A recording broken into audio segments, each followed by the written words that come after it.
देखिए, आप लोगों को मैं 3 प्रश्न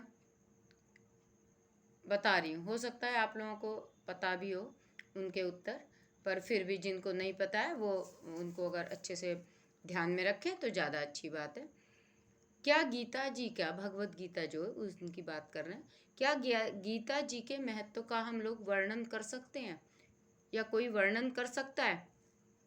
नहीं कर सकता, क्योंकि गीता, जितनी बार गीता जी को पढ़ो उतनी बार एक नयापन लगता है, उतनी बार ऐसा लगता है कि और पढ़ा जाए और कुछ नया मिलेगा। तो ये परम रहस्यमय ग्रंथ है। इसको भगवान ने खुद अपने मुख से बोला है, तो इसका वर्णन करना मुझे नहीं लगता कि किसी के बस की बात है। तो इसलिए गीता जी को पढ़ पढ़ना चाहिए। जो लोग ये कहते हैं कि गीता पढ़ के वैराग्य उत्पन्न हो जाता है, अगर हो भी जाता है तो अच्छी बात है। संसार से छूटना तो है ही एक दिन, परंतु ऐसा नहीं है। और गीता जी को जितना पढ़ें उतना और पढ़ें और टाइम दें और समय दें, ऐसा लगता है, जो मेरा अनुभव है। और गीता जी का इसका वर्णन करना आसान नहीं है, और मुझे नहीं लगता, ये परम रहस्यमय ग्रंथ है। अगर कोई आपसे पूछे क्या गीता जी के महत्व का वर्णन हो सकता है, तो आप लोग बताइएगा कि नहीं, गीता परम रहस्यमय ग्रंथ है, इनका वर्णन नहीं हो सकता। दूसरा मैं प्रश्न बता रही हूँ आपको कि श्रीमद् गीता, भगवत गीता में क्या है। पहले भी पूर्णावृत्ति हुई थी, आज आप बड़े शांति से बैठकर सुन रहे हैं। तो भगवत गीता में क्या है, तो भगवत गीता में संपूर्ण वेदों का सार है। जो गीता है वही वेद है, जो वेद कहते हैं वही गीता कहती है। तो भगवत गीता में संपूर्ण वेदों का सार छिपा हुआ है। छिपा नहीं हुआ, बल्कि उसको पढ़िए तो संपूर्ण वेदों का सार ही भगवत गीता है। गीता जी को सामान्यतः पढ़ने से क्या लगता है? गीता जी को, एक भगवत गीता को एक बार पढ़ो तो अर्थ कुछ अटपटे से लगते हैं, एकदम समझ में हमारे लोगों की अल्प बुद्धि में नहीं आते।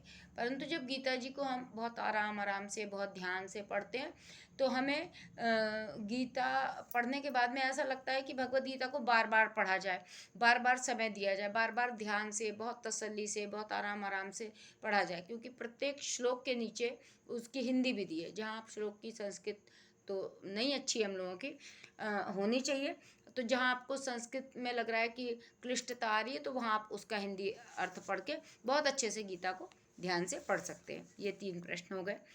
एक और सही, जिसने गीता जी को कई बार पढ़ा है उसे क्या अनुभव हुआ है? मैंने पहले बताया कि जिसने गीता जी को कई बार पढ़ा है, जितनी बार पढ़ा है उतनी बार गीता जी का पढ़ने का अनुभव लगता है कि और पढ़ा जाए, कुछ नया आया, ये तो हमसे छूट गया था शायद।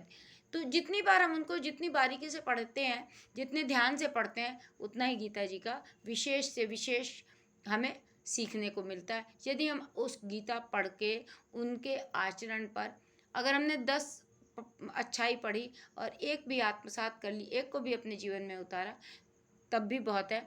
परंतु पढ़ने का अर्थ और पढ़ने का फ़ायदा तभी है जब आप लोग उसको धीरे धीरे अपने जीवन में उतारें। हम गलतियों के पुतले, हम बार बार गलतियां करते हैं, परंतु अगर गीता जी का पढ़ के आपको गलती, अरे उसमें पढ़ा, गीता जी में पढ़ा था, हमने गलती कर दी, तब भी भगवान मेरे क्षमा करते हैं।